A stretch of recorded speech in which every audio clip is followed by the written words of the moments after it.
Hi, friends. This is just a quick reminder that this is a podcast and therefore not meant as individual medical advice. We do discuss our own medical experiences on the show, as well as supplements and other healthcare approaches. When we do that, please see the show notes for any additional information regarding these resources. And with any change to your healthcare routine, please do the appropriate amount of due diligence before making any changes. On with the show. Hello, and welcome to the 40 and Unfiltered podcast, where we dive headfirst into the real, the raw, and the remarkable aspects of life in our fabulous and sometimes infuriating fourth decade. Today, I am swapping out my Lauren Leparo for my Lauren O'Hanlon, who is another dear friend of mine back from my bartending days back in Fort Lauderdale. And as most of us do, she's had many transitions in her career, from bartender to entrepreneur to stay-at-home mom, and now she's an alcohol mindset coach. She specializes in compassion-led and science-based coaching geared toward transforming your relationship with alcohol, making it a small and irrelevant part of your life. And today we're going to learn all about who she is, what she does, and what led her to pursue this line of work. So welcome, Lauren. Thank you. Thank you for having me. My old friend. I know. So I know the exact day that I started working at the bar where we met. Oh, really? December 1st, 2009. Oh, there you go. There you Mm-hmm. go. I was Halloween, October 31st. Yeah. And I think the same year, or maybe actually I might have been 2008. Yeah, I think you'd been there for a little bit before I got there. Yeah. It's all a blur. I know. I mean, literally, I was there for 12 years, and I turned 30 while I was there, and I turned 40 while I was there. It's Probably surrounded by a lot of the same people and oh my God. Yeah, it was like there was like half the people that like kind of came in and blew out, and then like the other people that would just never left, or like like me, who just kept trying to leave and come back, or Sucked back just in. went down to 1 day a week and then back to full time. I couldn't keep up with your schedule. Such a weird little world we lived in for a while. So tell us a little bit about you. So a little bit about me is I'm from Kansas City originally, and I went to college at the University of Kansas, and it was there that I really started to just experience life with alcohol, the frat parties, the dorms, just the whole being away from home and living on your own. And I also discovered bartending in college, and I loved it. I don't know if it was the social aspect or the fact that you got to drink on the job or all of it, the money. But that was kind of where I started bartending. And then after college, I moved to Chicago to try to pursue my degree in marketing, and I got sucked right back into bartending. That's interesting, because I don't think I ever loved bartending. No. I mean, I wanted the money, and Yeah. I certainly wouldn't have I don't know. I mean, if I had to pay for drinks, I definitely would not have drank as much. That right? was just too cheap. I'm like, what now? Oh my God. And interestingly, I'll just just throw this in. I think it was a doctor that pointed out to me, because I think I answered kind of honestly about how much I drank at a visit. And do you know what binge drinking is actually quantified as for a woman? Isn't it something like 3 to 4 drinks It's or something? yeah, four. So depending on where you are, like if one of us was like making the other one drinks, maybe one, you know. Yeah. But yeah, Yeah. four standard drinks. And I was like, so basically, if I was drinking, I was binge drinking because I Hmm. it, like Yep. having a drink was like a thing. Anyway, Well, no. Well, and especially, I mean, like you just said, the way that we used to make each other drinks, oh it my God. was, and it wasn't even just at our bar. Then we would, go to the next bar and we'd know the people there and we'd overtip them. They'd overserve us. It was just, Mm-hmm. and that's how we rolled. It's how Yeah. Well, was the that's what lifestyle. I used to say. Like, like, don't kill me in the like. I don't need any help. Like, drinking more. Like, I know. got it down. I've got this covered. I had at one point, like later on, I started to order my alcohol like in a separate glass, and then like a club soda, because otherwise, like I would get a glass full of tequila with a shot, like a pint glass of tequila Yep. with a shot of soda. It's That's just very like, responsible of you. yes. I don't Well, know if didn't it meant. we, when you were my margarita buddy, and we used to Mm-hmm. say that we were going to go blow bubbles in our tequila? Yes. Oh, yeah. Because then like order shots to put into our fish bowls. Because Yeah, that was that was a good idea. Oh, gosh. tequila sunrise. So that was our little spot, though. That was our spot. I loved it. It was like date night. Yeah. um. Okay. So, you got back into bartending So I got when you back were into trying to. bartending in Chicago. Fast forward like 6.5 years there, moved down to Fort Lickerdale, where you and I met.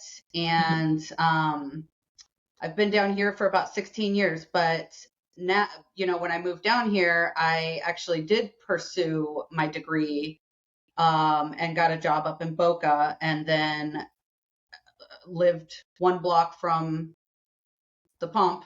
And uh, I missed, it's hard to walk away from the cash. It's hard to walk away from the lifestyle. Again, like the social aspect. I know that you and I have different definitions of social.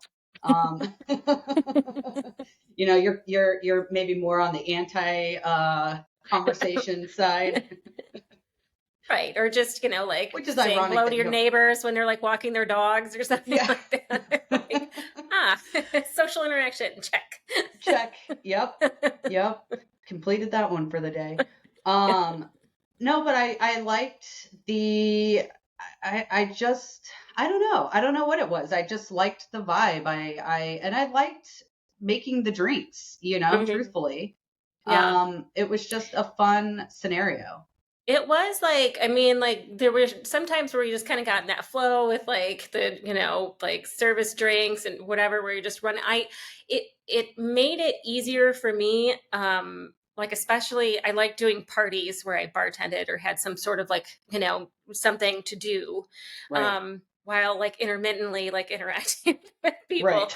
Uh, but and it was kind of like a game, I mean, it is hard for me to sit still in general, so like the running back and forth and like remembering orders, and I mean it could be. And then also going to work with like your 20 closest friends, which it ended up being your closest friends, because like there was times where I worked there where there was zero time to interact with anything Hmm. outside that bar. Yep. uh, so uh Totally. yep. Yep. So, I left the bar industry when I got pregnant. And when, so as you know, I had both my boys back to back, like within a year. And so it was just kind of like a complete shift in my reality. And, I went from being out and about and making tons of money to literally sitting at home, taking care of these babies and being stressed and having my husband be at work. And really having nothing else to do. And I just Yeah. kind of, it's for me when I was at home, I it didn't really matter what time, if I had some champagne, it's like, all right, I can have a couple of these and, whatever. And that was all fine and dandy for a while. And then COVID hit. And then it didn't matter what time and then how many more after that. It was just kind of like that's what we did at home, with Right. my husband and me. And we, again, stress with our kids. Luckily we had a pool. And so we would swim every day and we would have cocktails every day. And Yeah. over time, even though, I came from the bar industry where, drinking was rampant and, everything like that, over time it started to feel like a shift from like having it be fun to having it kind of be necessary. Yeah. And, it wasn't like I was waking up and drinking. I wasn't missing, well, I wasn't working at the time, but I wasn't, I was getting up, I was working out, I was still being a mom. I wasn't, just constantly thinking about that drink.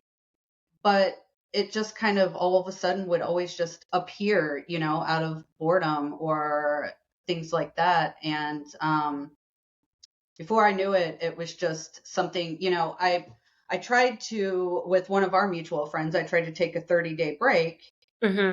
because you always hear these people do dry January or sober October. And, one of my buddies back from Chicago, he used to take the month of February off every year. And even though it's his birthday month, he would take it off. It's the shortest month of the year. And even then, I would never want to do it because I'm like, I like to have my wine at night, or I just don't see the point of stopping for 30 days or 28 days and then all of a sudden, just starting back up again. Like, what's the point? Right. And when I actually decided to pursue doing that, I realized that I actually couldn't. I had no idea how really reliant on it I had become for really any situation. If something fun was happening, or if I was stressed, or if I was sad, if I was bored, it started kind of becoming a thing. And so I didn't make that 30 days. And then I tried it two more times I failed. And Yeah. I feel really lucky in the sense that the 30-day program that I was trying was ended up being through who I got certified through this Naked Mind. It's called the alcohol experiment. So for 30 days, you take a break, but every day you get material, just science-based material. You have a journal that you can write in Hmm. online, and it just kind of teaches you, and it just goes over the stuff. And in those three separate times that I failed, like I kept doing the content, like, even though I was drinking, like I was still, okay, it's day 17. Well, I had a drink yesterday, but let's see what the email says, and Right. yeah. Wow. So that was the start. That's huge. So that like I mean, because when I work with people, there's so much wrapped in to like, like failing, like we've talked about before, we'll talk about today, but there's like that they don't stop to kind of think about what's going on around them, and like, and they're so focused on the failure or whatever, that like looking at it and seeing how you can support yourself or sort of rearrange things to make life easier. I did you ever try to stop like drinking for any period of time, like while bartending?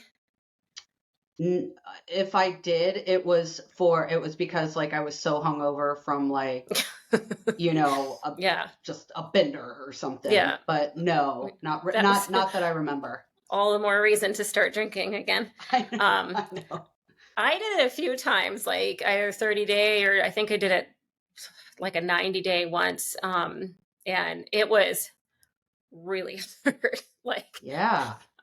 it would, and then we'll get into like some of the different like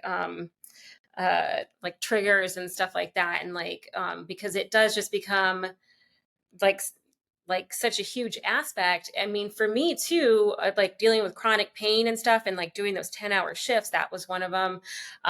It was like just, you know, slower days, or even if it was busy after so many years of working there, like it could be balls to the wall busy. I'm still bored. I've done this, like, you know, I mean, it's Hmm. like, how would you like your eggs and what kind of vodka and blah, blah, blah, you know, like it's, I and know. like, you know, it gets to a point where you ask somebody a question and you've heard the answer either or, like so many, you have no idea what they just said. Yep. It's just like, what's happening? Yep. 100%. Um, yeah. So, where did you come across this certification So I or the started, program to start with? so actually, I had listened to a podcast. I was never one with podcasts. But I had had all these friends be like, "Oh, have you listened to this podcast? Have you listened to that?" And I was never really into it. And I actually stumbled upon This Naked Mind by accident. What I was doing was I wanted a podcast because I wanted to learn about alcohol and behavior, and just for some personal things in my life. And when I came across that, Annie Grace is the lady who started This Naked Mind, and she started talking about never drinking again, and things like that. And I was like, okay, this is not for me. Mhm. But I had listened to a couple episodes and then I stopped listening for a little bit. And then, something else happened and I was like, all right, let's give this another go. And, I remember that I'd go to work a little bit early, just regardless, to, clean and straighten up and whatnot, like when I was working at the store. Mhm. And I would listen to her podcast, and it would say things that I was like, and I was 39 years old. I'm 42 now. And I remember that because I'm like, how am I 39 years old and I didn't realize that alcohol caused cancer? Like, I have an older sister who passed from cancer, and I didn't understand at the time why the doctors wouldn't let her drink. I'm like, at least give her something, you Right. know? Well, it's interesting that like they actually told her not to drink. Yes. Okay. Yes. So I know instances of women with very early breast cancer or whatever, where they're, no, it's fine, you know, around the surgery, you know, like the topic close to my heart with the hormones, that's, you know, um, causes cancer, which is like a huge misconception. But like for every like regular drink you have a day, whether it's one drink per day, so it's 7 in a week, or you're having 3 or 4 Friday and Saturday, that increases your risk of breast cancer by like 7%, or you'll see 5 to 9 or whatever, but usually Hmm. 7%, sometimes higher, depending on the study. How many people do you know that are just like 2 or 3 glasses of wine a night, you know? Hmm. And it's wild. And then to get to the point where you're actively going into surgery and coming out, and how much that hinders healing. And it just to rant for a second on the litany of issues that alcohol um, is like contradicts basically any health goal. You know, I mean, it can Yep. screws with your blood sugar. It can interfere with your digestion, cause all sorts of like heartburn and leaky gut and digestive issues. It is nutritionally very expensive. Um, and it can impair your body's ability to absorb nutrients. So it can cause basically all nutritional deficiencies. Um, it can lead to or trigger autoimmune issues. It keeps the liver from doing the million other things that the liver does, which is like regulate hormones and cholesterol metabolism and immune support. It impairs your sleeping, which basically makes it so you like just die faster. You know, like anything I that impairs know. sleep Well, is like, that's the shortcut. It just makes you, if you're not sleeping, your body's not repairing. So it's just aging faster. Okay. Well, but that, off the sleeping thing, there's so many people that I've talked to, and I'm actually one of them, where I am like, it helps me sleep. Mm-hmm. Well, now I know that it helps me pass out, Yeah. but it doesn't, you don't get that REM. You don't get, The deep sleep. Yep. you're up in the middle of the night with your body detoxing, and Mm-hmm. yeah, it's not quality sleep. Mm-hmm. My Siri just my Oh, my computer just agreed. Sorry. Yeah, that's what I tell people is it'll make you unconscious, but you're not really sleeping. right. And then that 2 a.m. full body sweat, heart palpitation. Mm-hmm. Uh, and Yep. then Been there. during this time of life, when you're in your 40s, perimenopause, it's literally adding like fuel to a fire because you're already having blood sugar dysregulation. You're already having maybe heart palpitations, hot flashes, night sweats, issues with weight gain around your midsection, or anxiety, like depression, Mm-hmm. inflammation, with if you're having like more reproductive issues. So yeah. It's so true. And it's like, so I guess in my sister's case, the doctor telling her not to drink was that was a good thing. But looking back at it, I mean, my doctors, maybe once in a blue moon, it was like, how many alcoholic drinks do you drink? And of course I would lie. And Hmm.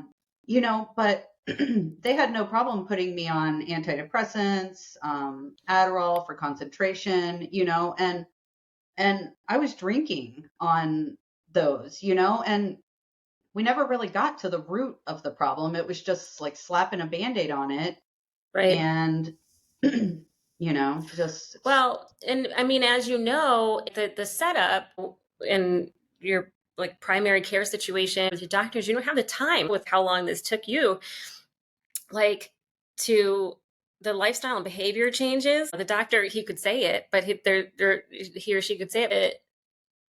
They're probably so used to people being like, oh, just give me something. So, right, um, because right. they've, probably like tried, and then, and then Hmm. it's tomorrow.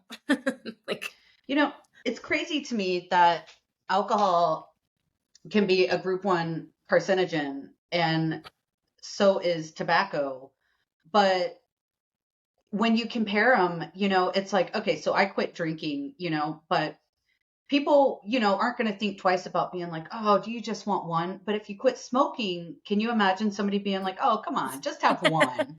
It's like, it's mind blowing that we give alcohol like this free pass, mm-hmm. when, I mean, it has the same like formula as gasoline. It's just, it's Right. really Yeah. If it was sad. Shows good. introduced today, people, if you saw the effects of it, there's no way it would be legal. No, no. Um, but I saw it's an just email like that. It like had it, like, what if there was a liquid that, yeah, and it drew out all the horrible things that it does to consequences. you? Nobody would Mm-hmm. consume it.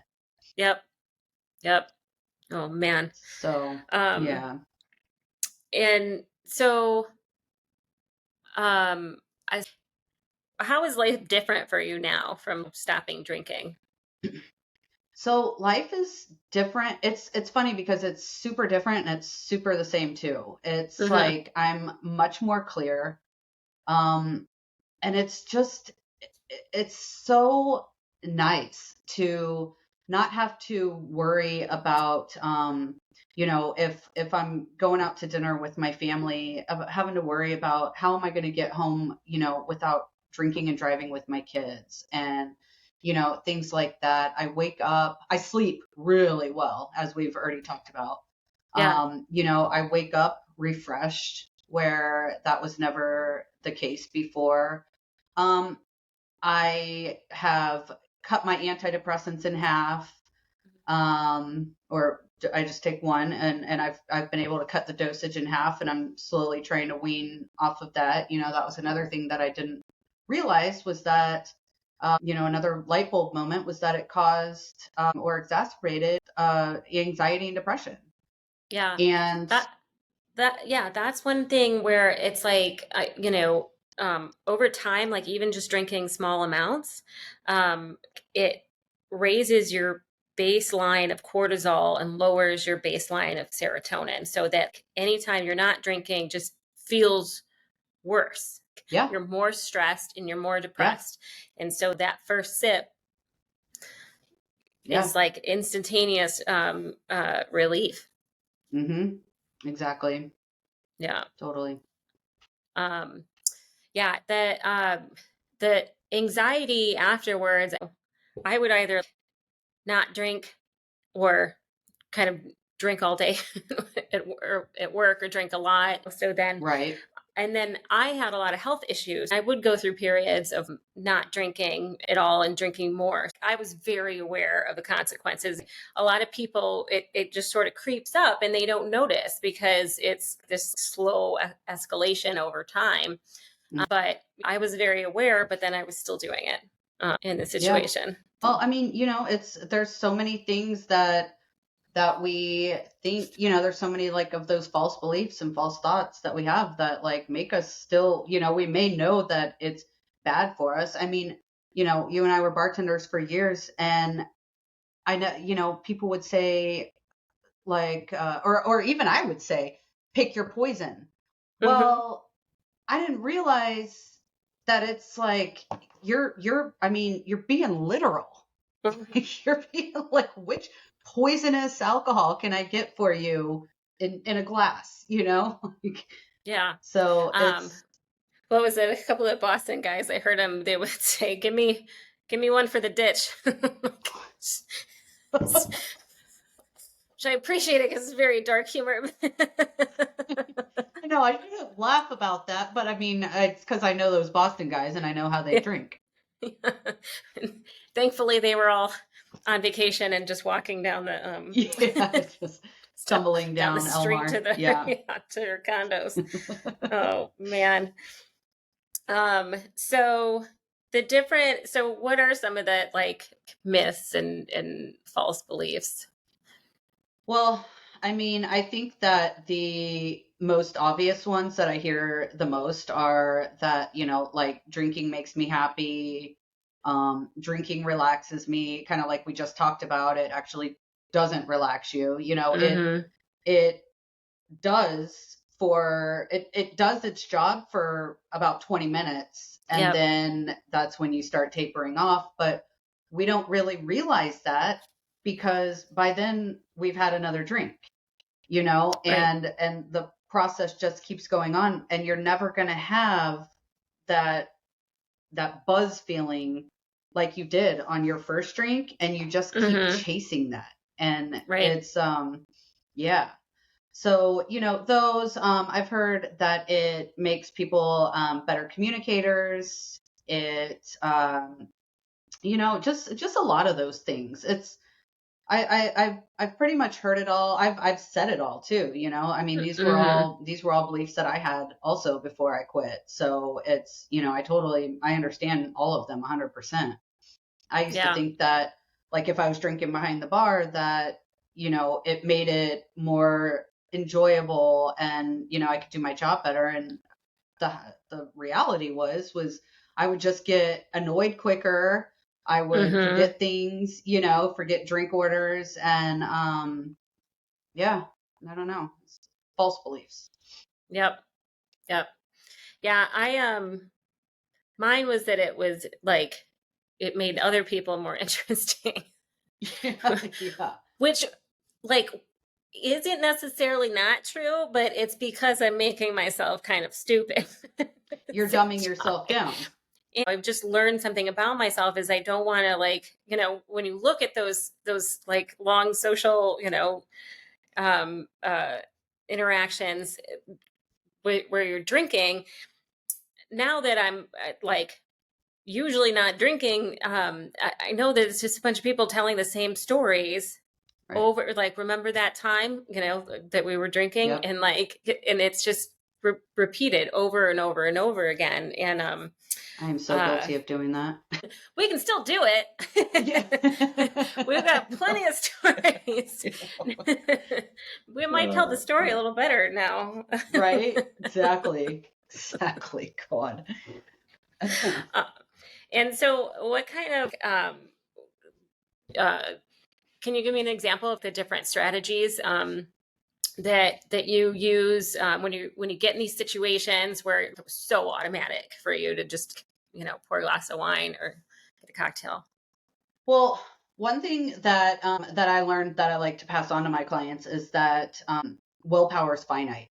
You Mm-hmm. know, it's like a muscle, and it can be used to the max where you can't use it anymore. You know, so say, for example, that you swear off drinking that day, you wake up hungover, but you're driving to work, you're stuck in traffic, you're pissed off, you know, you get to work, you're stressed out, your boss, you know, whatever.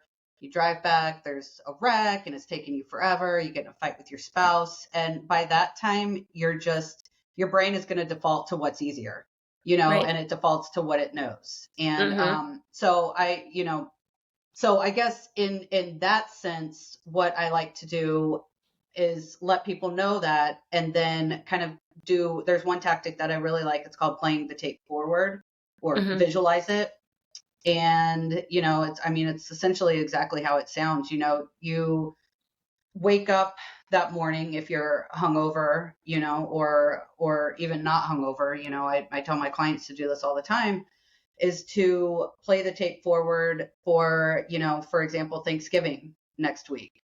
Yep. You know, there's going to be a lot of people trying to navigate that, you know, and maybe try to not have a drink, or not try to drink as much. So I tell them to, you know, what are you going to be drinking? You know, like, let's play the tape in our head. Let's tell our brain a new set of experiences. You know, how are you Mm-hmm. going to feel? What are your responses going to be to people's questions of why you're not drinking, or what happened, you know, as opposed to being put on the spot, feeling uncomfortable, and just maybe kind of not caving, but just giving in to the Yeah. drink. You know, it's easier sometimes. Or, yeah, like, what are you going to say when they're like, come on, you can have one? Right. Right. Right. Exactly. Hmm. Put yourself in that exact scenario and play all the different things that can go on, and just be ready for anything. And, you know, I like to say to own your no. You Hmm. know, this is not anybody else's journey but your own, and you don't owe it to anybody else. Yeah. And, Right. you know, so when you own it, and you own your no, then it really becomes just, you become more confident. Um, Hmm. it just makes it easier, and the more you do it, obviously, the easier it's going to get over time. Right. There's a couple of things there. Like, one is like, just where decision fatigue kind of comes into, like, like, taking away as many, like, decisions Hmm. as you can during the day, for this kind of stuff. Like, what am I going to do in this situation? What am I going to do in that situation? Like, if getting, something else, having like a go-to, like, mocktail or Hmm. whatever beverage, that you enjoy, in another situation, or like having something with you. But even, with my clients, I work with it. Don't, like, come home from, like, a long day and then try to, like, make a healthy dinner when you're exhausted Right. and kids are, like, Right. it just, like, just set yourself up for success. Hmm. The other thing is that, like, have you ever heard that, the crabs in the bucket? Um, Yeah. Yeah. I think I heard it in a business coaching thing years ago. It's just, if you ever see all the crabs in the bucket and one's almost out, and the other crabs will, like, pull them back down in. Hmm. And Yep. it is people, it makes them uncomfortable. Hmm. Which I guess I don't want to put out there, like, that you're walking around making people uncomfortable, but it does. make other people feel better when they are all like, it makes them feel better about their own vices when they're surrounded by people that Right. are also, indulging in those vices. So, Oh yeah. I mean, I know that firsthand. I remember my neighbor, she stopped drinking for a mm, period of time, and yeah. Is this it the neighbor was I yes. know, right? Yeah. Yes. And my first thought was kind of like, well, what about me? Like Right. you were my drinking buddy. How long is this going to last for? And Mhm. it's when you're around like-minded people, it's easier for them, and Yep. So, like friendship and maybe even family dynamics will change to some extent, mhm. depending on what they are. That must be something that comes up. That was one of my hardest that was one of the hardest reasons that I didn't want to quit. I was Hmm. like, well, what about all my friends, Hmm. and because we have a ton of the same friends, and Hmm. I wasn't really, well, I was going to say I wasn't able. That's not true. I wasn't comfortable really telling any of them for a while. And I really didn't make it public knowledge until my 1 year Yeah. anniversary. And I threw that on social media and I think shocked the hell out of a lot of people. But I finally felt ready to tell people, Hmm. because everybody kind of has something to say about it. There's whispers behind your back, which is fine now. I'm fine with it now, but before I didn't really trust people that didn't drink, I was that person that was so deep into it and just Right. the culture, I would always have the tumbler, that had said jingle juice on it, or this is probably wine, or whatever. And I thought that was how I wanted to live. Like that was cool. That was Yeah. where I was at. And Hmm. um, you know, now I'm not, but what I've realized is that your friends are going to be your friends for you. It's not going to be because you're drinking. And all of Right. our mutual friends, like they're totally cool with it. I show up at the Yeah. bar now and it's like, do you want a water? Like there's no BS around it. Is Right. stuff said behind my back? Who knows? But it doesn't matter to me because this is my choice, and I'm Yeah. totally cool with it. Yeah. I think that it does like it is interesting. You could take a couple routes. One is just to like not tell anybody until, so you can kind of get used to you not drinking before you have to get used to everybody else. If everybody else is Right. like, Right. perception of you not drinking or their behavior. Um, and then, or it might be easier to just, um, you know, tell people that you're not drinking, because then you're not like having regulars like send a drink over, or like Right. shots, like Right. that's uh, Yep. So that happened the last time I was there. did it? Yeah. there was Oh one yeah. there was one night uh that I think it was Ella was working, and I didn't want any more shots, and some like they wanted to do shots. I was like fine, and then it was 2 o'clock in the morning, so I could get away with it. But it was like cheers, and they just threw it over my shoulder, and not stealthily or anything. No. Like everybody saw it, but I was Yeah, it's like, probably like dripping from your stop. But no, I mean, like that. I was like, stop giving me this. Yep. Yep. Yeah, I thankfully nobody know. was walking behind me at the time. Oh my God. So, what does your coaching look like? What's the program that you offer? How does that work from the client side? So for the client side, I mean, essentially what we do is a 12-week program, Hmm. and then give or take depending on where they're at in their journey. Um, it's a once a week Zoom call where, we go over, kind of like I said in the beginning, the false thoughts and the false beliefs and things like that. And then I also, each call I give at least 1 to 2 tactics for them to try, Hmm. kind of like the playing the tape forward, or, some other good urge surfing, so there's a lot of good Yeah, ones. depending on what their like lifestyle is and their like Exactly. their yeah, what issues they or situations they seem to have the most like problems with. Right. Yeah. Exactly. Okay. Yeah, so we do that, and then and so each program is going to be completely tailored to the Hmm. client. So some will take the 30-day break together, and they'll actually be doing the same content in the alcohol experiment that I did. Hmm. But with me, they'll be able to have a coach. We'll be able to talk about it. We'll break down anything that they didn't understand. Will, I'm essentially, I'm there for them to let them know that, I'm here. It's okay. Let's take the blame. Let's take the shame away. One thing that I really like that this Naked Mind taught me was, that there are no failures, so say you're on day 10, and day 11 you couldn't resist and you had that drink, you were stressed out or whatever. It's not, it's okay. Right. It's a data point. It's, Hmm. what did we learn from it? Like, don't refer to it as a failure. Don't, think that you have to start back over. Like, keep on trucking. Don't lose that momentum.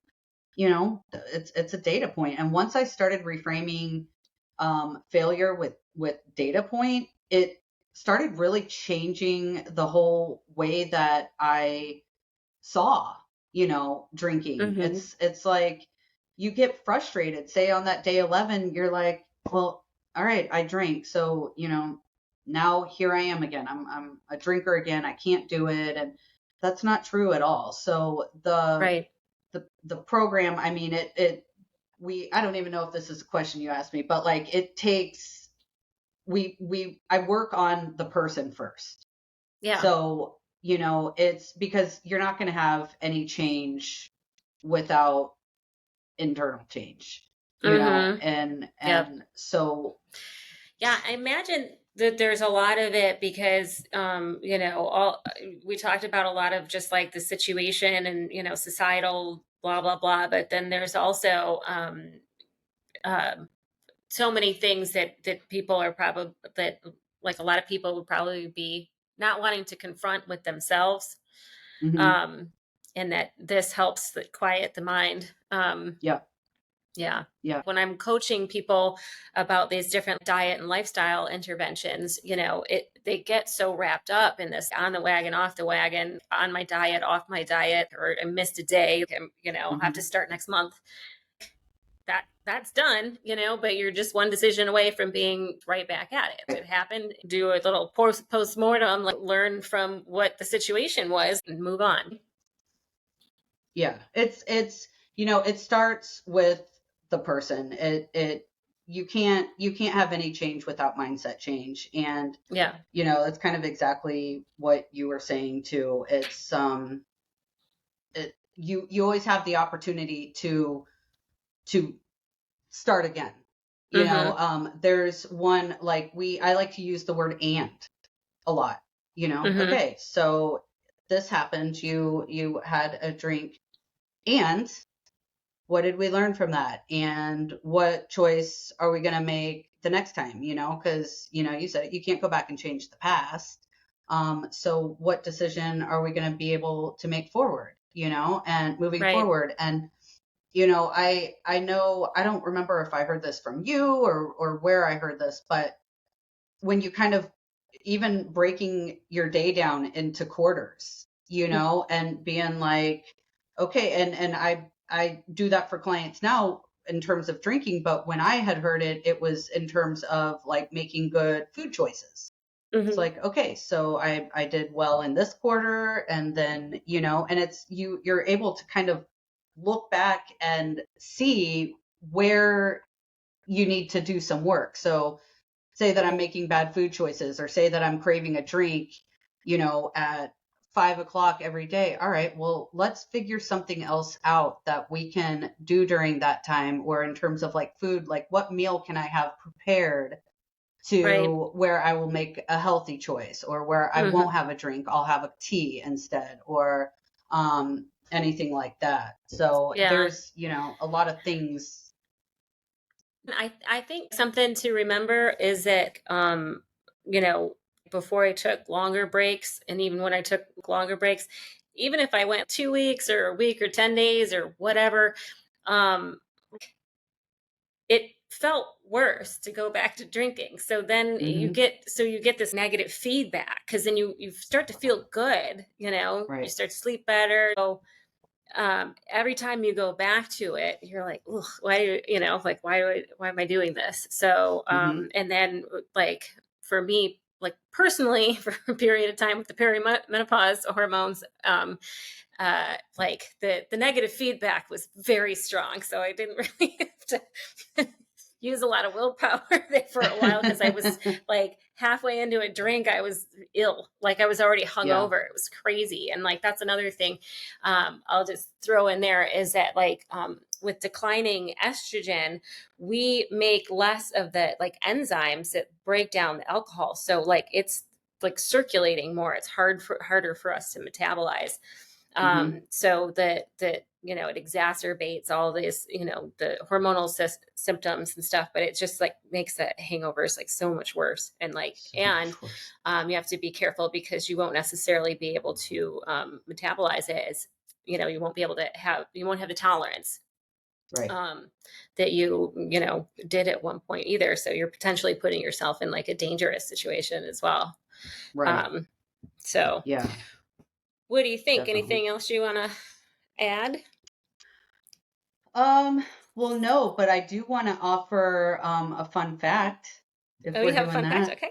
Yeah. Okay. You first. So when you stop drinking, so it's funny because you go out to a nice restaurant and you see this like wine pairing with, like the steak or the seafood menu, and oh, well, this wine complements this piece of steak, when in reality, the wine or the alcohol, whatever it is Mm-hmm. actually desensitizing our taste Mm-hmm. buds and our Mm-hmm. smell.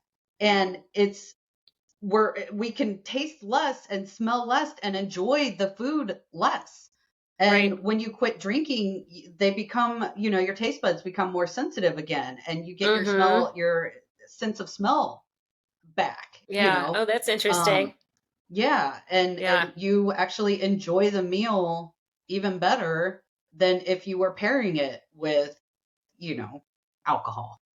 Right. Well, there you go. So if you want a palate cleanser, I know pickled ginger. It's what they use in Oh, sushi to cleanse the palate in between your different yep, yep. sushis. Okay. So for my the hot tip, just from a nutritional aspect, is and this helped me a lot. Like when I was taking the breaks here and there, especially like being in the bar, like already being surrounded by people for 10 hours at a time. Um, just not that I didn't love most of them. It's No, just I get it. It's a lot. it's a It's a sensory lot. overload. I'm Yeah, like, um, can be soul but sucking sometimes. and then yes, and then also there's a lot of people are assholes, especially when they're Yep, drunk. yep. Um, but so like there's a lot of people made the mistake of like, all right, I'm gonna quit drinking, I'm gonna quit carbs, I'm gonna go to the gym 8 times a day, and like they want to like just deprive themselves of and everything, and so that's really kind of setting yourself up for failure. So when you stop drinking, I'm going to try not to get into the weeds too much, but like so the serotonin and the GABA, like the stuff is going to like plummet, and like your receptors to these things are already like desensitized, because you're like constantly giving it alcohol, and so you can support yourself nutritionally, just for supplemental, you can take some tryptophan and glutamine, which are the precursors to serotonin and GABA, and then taper that down, just so your body has extra, like a ready supply, to make more neurotransmitters, because the production, your natural production, goes down. And then the other thing is you're going to have some blood sugar issues. Like, I remember, did you like crave sugar like crazy, when you stopped? Insane. Mm-hmm. Insane. Yeah. Yes. So, um, don't like try to go on a diet like Yeah. during this time, like, but do make sure, like, so to manage your blood sugar, make sure you are like eating, like, don't let yourself get hungry, and have like protein and or fat at every meal, and then have some carbs, like, set yourself up with some nutrient dense stuff. But if you want, like, have a candy bar, if like, Hmm. just get over one, thing at a time. So, um, those things made a huge difference. Just acknowledge, not trying to like cut off all things, and then just a little extra bit of supplemental support just really kind of took the edge off, of a lot of things, a Yeah. lot of the issues for me. So, No, definitely. Yeah, because when you're sitting there white knuckling, you're off of everything, and it's like, I want this and I want this, and you're just depriving yourself. I mean, that you're just setting mm-hmm. yourself up for failure Yep. at that point, or data Yep. points. Yes. Setting yourself up for data. I love Yeah, it. for a lot of learning. You're like, yeah. Like, I'm going to have me a life lesson. Awesome. All right, Lauren, where can people find you? My website is curiouslyfreeaf.com. The Mm-hmm. AF stands for alcohol free, but it plays both ways. Right. And I'm also on social media as Curious Freedom Coaching. Okay. So either one of those, Instagram and Facebook, and then curiouslyfreeaf.com. Okay.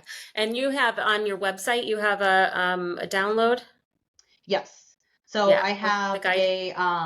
a free guide that is 4 things that keep us stuck, Mm-hmm. and reasons that they're not your fault. That was one thing that changed everything for me, was hearing that it wasn't my fault.